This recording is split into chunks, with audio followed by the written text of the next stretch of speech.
Problema. Problema ka patatulog. Nag-iiyakan. Nag-iiyakan. Iiyak na sila. Okay. O yan. Hindi bale, baka may laban pa. Umiiyak din to si Ate Lee. Ba't ka umiiyak? Kasi Kuya Will, wala na kami bigas ngayon. Wala na raw bigas? Pati ba naman bigas, problema namin. Wala daw bigas.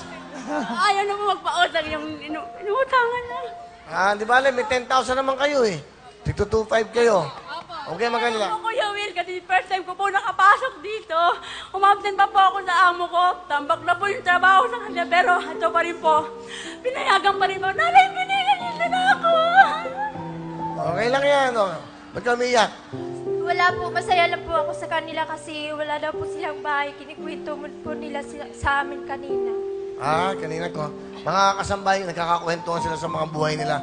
Di bale, meron naman kayong 10,000. Ba't kayo nag-iiyakan? Kasi po first time salamat po! Kailangan na kailangan namin ng pera, Kuya Will.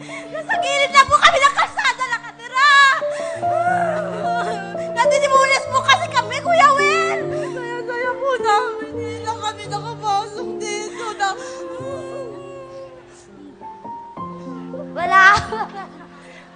Wala akong masabi, Kuya Will. Sobrang saya. Okay, Tuko. Dito po, nalalaman natin kung ano mga nangyari. Sinalaysay nila kanila mga buhay. Yung isa ay nakatira lamang sa kalye at sila naman wala matirahan. So dito po nalaman natin lahat kung ano mangyayari.